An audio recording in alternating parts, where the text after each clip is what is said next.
আৰু ফাইনেলি আমি আহি পালোঁ যি গুৱাহাটীৰ শ্ৰীমন্ত শংকৰদেৱ কলাক্ষেত্ৰ। ইয়াত দেখা পাইছে আপোনালোকে, ইয়াত আমাৰ যি নৱম সংখ্যক কেন্দ্ৰীয় প্ৰতিষ্ঠা দিৱস সদৌ অসম নাথযোগী ছাত্ৰ সন্থাৰ। আৰু এতিয়া আমি ভিতৰলৈ সোমাই যাম, আহক চবে একেলগে।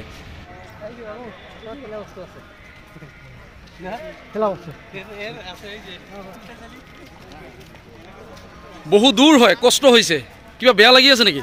প্ৰথম আহি কিৰকম লাগিল? এইফালে চালকচা গ্ৰুপ মজা। বৰবাই কষ্ট অনুভৱ হৈছে নেকি? নহয় না? ঠিক আছে, হ'ব, আহি থাক।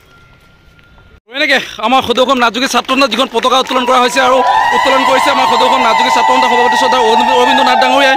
আৰু আজি 10 জুন 2025 অৰ্থাৎ মঙলবাৰ। আপোনালোক সকলোৱে জানে যে 2017 চনৰ 10 জুন তাৰিখে আমাৰ সদৌ অসম নাথযোগী ছাত্ৰ সন্থা গঠন কৰা হৈছিল। আৰু আহি আজি প্ৰায় 9টা বছৰ অতিক্ৰম কৰিব। আৰু এনেকৈ যি নৱম সংখ্যক কেন্দ্ৰীয় প্ৰতিষ্ঠা দিৱস এইবুলি গুৱাহাটী আমাৰ শংকৰদেৱ কলাক্ষেত্ৰৰ যি বাণীকান্ত কাকতি প্ৰেক্ষাগৃহত এনেকৈ অনুষ্ঠিত কৰা হৈছে। আৰু এয়া আমাৰ সদৌ অসম নাথযোগী ছাত্ৰ সন্থাৰ পতাকা উত্তোলন কৰিছে সদৌ অসম নাথযোগী ছাত্ৰ সন্থাৰ সভাপতি শ্ৰদ্ধা অৰবিন্দ নাথ ডাঙৰীয়াই। সদৌ অসম নাথযোগী ছাত্ৰ সন্থা জিন্দাবাদ। নাথ যোগীত জাগিছে, এই জুইত জ্বলিছে, সংগ্ৰাম চলিছে, সংগ্ৰাম চলিছে। সদৌ অসম নাথযোগী ছাত্ৰ সন্থা জিন্দাবাদ, সদৌ অসম নাথযোগী ছাত্ৰ সন্থা জিন্দাবাদ, নাথ যোগীত জিন্দাবাদ। বহুত বহুত ধন্যবাদ। আৰু এতিয়া শ্বহীদ তৰ্পণ কৰিব আমাৰ সম্পাদক দীপক নাথ ডাঙৰীয়াই। প্ৰথম যি কাৰ্যসূচী আছিল সদৌ অসম নাথযোগী ছাত্ৰ সন্থাৰ পতাকা উত্তোলন হৈ গ'ল। আৰু এতিয়া আমাৰ যি দ্বিতীয় কাৰ্যসূচী শ্বহীদ তৰ্পণ কৰি আছে আমাৰ সদৌ অসম নাথযোগী ছাত্ৰ সন্থাৰ সম্পাদক দীপক নাথ ডাঙৰীয়াই। আৰু আমাৰ আজি যি প্ৰথম কাৰ্যসূচী সদৌ অসম নাথযোগী ছাত্ৰ সন্থাৰ পতাকা উত্তোলন শ্বহীদ তৰ্পণ এনেকৈ কাৰ্যসূচীখিনি হৈ গ'ল। আৰু এতিয়া যিহেতু আমাৰ সাংস্কৃতিক অনুষ্ঠান আছে, গতিকে এনেকৈ আমি প্ৰেক্ষাগৃহৰ ভিতৰলৈ আহি আছোঁ আৰু বাকী অনুষ্ঠানখিনি দেখুৱাই যাম মই। আপোনালোকে ভিডিঅ'টো সম্পূৰ্ণকৈ চাই থাকিব। Thank you. সদৌ অসম নাথযোগী ছাত্ৰ সন্থাৰ যি নৱম সংখ্যক কেন্দ্ৰীয় প্ৰতিষ্ঠা দিৱস শ্ৰীমন্ত শংকৰদেৱ কলাক্ষেত্ৰত যি ডক্টৰ বাণীকান্ত কাকতি প্ৰেক্ষাগৃহৰ ভিতৰৰ পৰিৱেশ কিছু দেখুৱাইছোঁ। আৰু এনেকৈ আমাৰ বিভিন্ন জিলাৰ পৰা আইমাতৃসকল, যুৱতীসকল, যুৱকসকল, আমাৰ সংগ্ৰামী সতীৰ্থসকল এনেকৈ আহি উপস্থিত হৈছে। চবে এবাৰ বহুত ডাঙৰকৈ হাত চাপৰি হ'ব লাগে। এয়া দেখিছে জছ। সদৌ অসম নাথযোগী ছাত্ৰ সন্থা জিন্দাবাদ। চাউণ্ডটো কম হৈ আছে। সদৌ অসম নাথযোগী ছাত্ৰ সন্থা জিন্দাবাদ, সদৌ অসম নাথযোগী ছাত্ৰ সন্থা জিন্দাবাদ, কোকৰাঝাৰ জিলা নাথযোগী ছাত্ৰ সন্থা জিন্দাবাদ, বিলাসীপুৰ জিলা নাথযোগী ছাত্ৰ সন্থা জিন্দাবাদ, ধুবুৰী জিলা নাথযোগী ছাত্ৰ সন্থা জিন্দাবাদ, গোৱালপাৰা জিলা নাথযোগী ছাত্ৰ সন্থা জিন্দাবাদ, বঙাইগাঁও জিলা নাথযোগী ছাত্ৰ সন্থা জিন্দাবাদ, চিৰাং জিলা নাথযোগী ছাত্ৰ সন্থা জিন্দাবাদ, নগাঁও জিলা নাথযোগী ছাত্ৰ সন্থা জিন্দাবাদ, গোলাঘাট জিলা নাথযোগী ছাত্ৰ সন্থা জিন্দাবাদ, ধেমাজি জিলা নাথযোগী ছাত্ৰ সন্থা জিন্দাবাদ, যোৰহাট জিলা নাথযোগী ছাত্ৰ সন্থা জিন্দাবাদ, তেজপুৰ জিলা নাথযোগী ছাত্ৰ সন্থা জিন্দাবাদ। আৰু কোনখন জিলা ৰৈ থাকিল? আৰু বেলেগ কোনোবা? বাক্সা জিলা নাথযোগী ছাত্ৰ সন্থা জিন্দাবাদ, বাকী থকা নাথযোগী ছাত্ৰ সন্থা জিন্দাবাদ, বাকী থকা জিলা নাথযোগী ছাত্ৰ সন্থা জিন্দাবাদ। আৰু এবাৰ বহুত ডাঙৰকৈ হাত চাপৰি চবে। বহুত বহুত ধন্যবাদ, বহুত বহুত ধন্যবাদ। বৰদৈ জিলা নৃত্য গ্ৰুপৰ দলপতি জিতেন্দ্ৰ নাথক এখন নাথ জনগোষ্ঠীয় গামোচা এটি মমেণ্টো আৰু জাপিৰে এনেকৈ সম্বৰ্ধনা জনাইছে। আৰু ইয়াৰ লগে লগে নমস্কাৰ। প্ৰতি বছৰৰ দৰে এই বছৰৰ বৰদৈ জিলা ৰাইজক সাজু হৈছোঁ আপোনালোকৰ আগত নৃত্য অনুষ্ঠান কৰাৰ কাৰণে।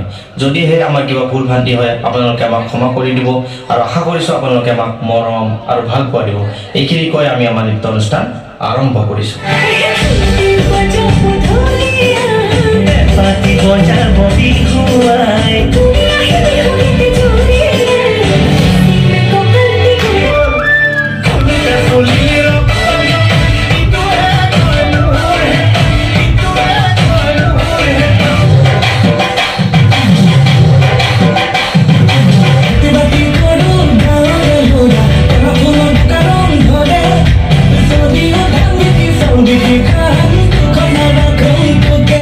বাকী বৰদৈ জিলা ডান্স গ্ৰুপ গুৱাহাটী মিৰ্জা। আচ্ছা, মানে মই ভাবিছিলোঁ যে কেনেকুৱা হ'ব, কিন্তু কি ক'ম, চেলুট। ৱাও, নামটো কি জনাইছিল? মোৰ জিতেন্দ্ৰ নাথ। হয়, আৰু হয় প্ৰফেচনেলি মই এক্টিং আৰু কোৰিঅ'গ্ৰাফিত লাগি আছোঁ। বহুত আগৰ পৰা মই কৰি আছোঁ কাম। নমস্কাৰ, মই কৃষ্ণা চেত্ৰী। ক'ত ঘৰ? মোৰ ঘৰ গোৱালপাৰা হয়, কিন্তু আমি আহিছোঁ ডান্স গ্ৰুপত, মানে বৰদৈ জিলা ডান্স গ্ৰুপ। এইটো হ'ল গুৱাহাটীৰ, কিন্তু মোৰ পাৰ্চনেল মানে মোৰ হোম টাউন হ'ল গোৱালপাৰা। চ' কিমান দিনৰ পৰা এই বৰদৈচিলা মোৰ 3-4 বছৰ হ'ল হয় নেকি ইমান ইউনিক ডান্স হৈছে প্ৰতিটো মুহূৰ্তত মানে মই ভাবি আছোঁ যে এইটো নেক্সট কি হ'ব ইমান ধুনীয়া হৈছে আগলৈ আৰু আগবাঢ়ি যাওক তাই কামনা কৰিছোঁ সদৌ অসম নাট্য ছাত্ৰ সন্থাৰ তৰফৰ পৰা থেংক ইউ বহুতে ভাল লাগিল আজি আমাৰ সদৌ অসম নাট্য ছাত্ৰ সন্থাৰ যি নৱম সংখ্যক কেন্দ্ৰীয় প্ৰতিষ্ঠা দিৱস শংকৰদেৱ কলাক্ষেত্ৰত যি ডক্টৰ বাণীকান্ত কাকতি প্ৰেক্ষাগৃহত অনুষ্ঠিত কৰা হৈছে আৰু তাতে আমাৰ বৰদৈচিলা ডেন্স গ্ৰুপে ইমান ধুনীয়া নৃত্য কৰিছে ৱাও ফেণ্টাষ্টিক ফেবুলাছ ফেণ্টাবুলাছ ধন্যবাদ জয় হিন্দ ভাল লাগি যায় হয় বাইদেউ কেনেকুৱা লাগিছে বহুত ধুনীয়া লাগিলে সঁচাকৈ বহুত বেছি ভাল লাগিলে গ্ৰুপটো তেওঁলোকে ভৱিষ্যতে আৰু ভাল হওক আমাৰ ইয়াত মেইন দায়িত্ব আছিল হয় না আপোনাৰ দায়িত্ব প্ৰশান্ত দাক দি পেলাই আপোনাৰ ডেন্সটো চাইছে না দাদাক দি বুদ্ধি কৰি গৈ পেলাই বাকী ক খবৰ খবৰ ভালে দাদা ঠিক আছে সবকে অলপ দেখুৱাইছোঁ ভাল না ভালে থাকিবি হা নিহাৰিকা মুখখন দেখাই দে অলপ এই যে নিহাৰিকা আমাৰ নগাঁও হয় প্ৰিন্স লীনা আমাৰ নগাঁৱৰ হয় ঠিকে আছে বাইদেউ আমাৰ কোকৰাঝাৰৰ হয় বাইদেউক চবে চিনি পোৱা নাই মই চিনাকি কৰাই দিছোঁ সদৌ অসম নাট্যকী ছাত্ৰ সন্থা মহিলা কোষৰ সম্পাদিকা আৰু এজন ব্যক্তিক মই চিনাকি কৰি দি আছোঁ হয়তো বহুতে চিনি নাপায় চিনি ৰখাটো প্ৰয়োজন কাৰণ কিয় জানা আপোনালোকে গোৱালপাৰাত গৈ পেলাই যিকোনো অসুবিধাত পৰিলে এইজন ব্যক্তিক ফোন কৰিলে আপোনালোকে নিশ্চয় সহায় পাব আৰু এইজন ব্যক্তিক মই চিনাকি কৰাই দিয়াৰ আগতে আৰু এজন ব্যক্তিক মই চিনাকি কৰাই দিব ওলাইছোঁ সেইজনে হ'ল গোৱালপাৰা জিলা নাট্যকী ছাত্ৰ সন্থাৰ সাধাৰণ সম্পাদক ডেভিড নাথ ঠিক আছে মই ডেভিডকো চিনাকি কৰাই দিম নে সেইজন ব্যক্তিক চিনাকি কৰাই দিম যোনে আপোনালোকক সহায় কৰিব মই কনফিউজ হৈ আছোঁ মই এজনকো চিনাকি কৰি দিব বিচৰা নাই দিম নেকি দিছোঁ এয়া হ'ল আমাৰ হৃদয়ানন্দ নাথ গোৱালপাৰা জিলা নাট্যকী ছাত্ৰ সন্থাৰ সভাপতি আৰু এয়া হ'ল ডেভিড নাথ ডেভিড এইটো এবাৰ দেখুৱাই দে চা ডেভিড পুৰস্কাৰ পাইছে কোনখন জিলাৰ হয় পূৰ্ণিমা ইয়াৰ নাম পূৰ্ণিমা হয় নগাঁৱৰ হয় না পূৰ্ণিমা এতিয়া অমাৱস্যা আহিব দেখোন আজি পূৰ্ণিমা হয় ও পূৰ্ণিমা ৰাতি ও পাহাৰৰ দাঁতি পূৰ্ণিমা ৰাতি পাহাৰৰ দাঁতি খুবেই ভাল লাগিছে বাকী ঠিকে আছে তো আজি অনুষ্ঠান খানাটো ঠিক আছিল হ'ব ধেমাজি নমস্কাৰ মই ধেমাজি জিলা আৰে পৰিতোষ দা আহি গ'ল নমস্কাৰ মই নগাঁও হয় নগাঁও হয় নমস্কাৰ নগাঁও আপোনাৰ নগাঁও তাৰমানে মই নগাঁৱৰ পৰা বহুত আহিছে ৰহা কথা হ'ল আমাৰ মই কৈছোঁৱে যে আমাৰ সদৌ অসম নাট্যকী ছাত্ৰ সন্থাৰ কেন্দ্ৰীয় বাৰ্ষিক সাধাৰণ সভা আৰু নগাঁও জিলা নাট্যকী ছাত্ৰ সন্থাৰ ত্ৰিবাৰ্ষিক অধিৱেশন আজি কিছুদিন আগতে হৈ গ'ল এখেতসকলে বহু কষ্ট কৰি অনুষ্ঠানখন সফল কৰিছিল মানে আপোনালোকে আহিছে খুবেই ভাল লাগিছে এনেকৈ মাজে মাজে লগ পায়ে থাকিম হয় না তো কেনেকুৱা লাগিলে আজি আহি ভাল লাগিছে আৰু অনুষ্ঠান পাতিলে আহিব নে নাই আহিব ঠিক আছে হয় নেকি ধন্তিক কৈ দিবা নেক্সট অনুষ্ঠানত যে নেগেৰাজৰ লৈ আহিব লাগিব আমি গাইছিলোঁ যে হয় না বাকী দাদাক লগ পালোঁ দেই ৰাজীৱ দা আমাৰ গোলাঘাটৰ পৰা আহিছে দাদাৰ কাৰণে এবাৰ হাত চাপৰি চবে আমাৰ নতুন কানেক্ট হৈ গ'ল হয় না দাদা কেনেকুৱা লাগিল আজি অনুষ্ঠান হয় নেকি নেক্সটটো আমি আমাৰ গোলাঘাটত অনুষ্ঠিত হ'ব হয় না আমি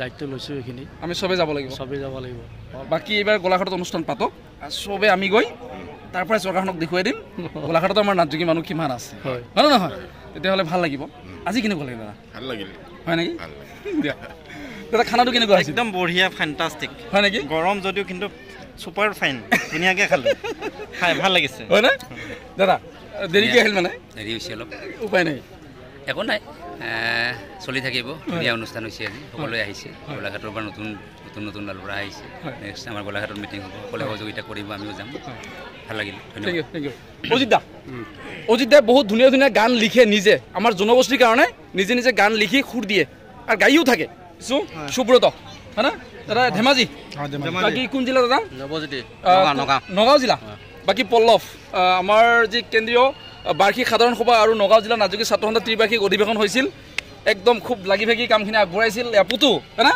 তপন দা আমাৰ জগদীশ দা ক'ত গ'ল আছিলে ন আপুনি কোনখন জিলাৰ হয় ধেমাজি আচ্ছা তাৰ জিলাখনৰ নাম কৈ দে বঙাইগাঁও ধেমাজি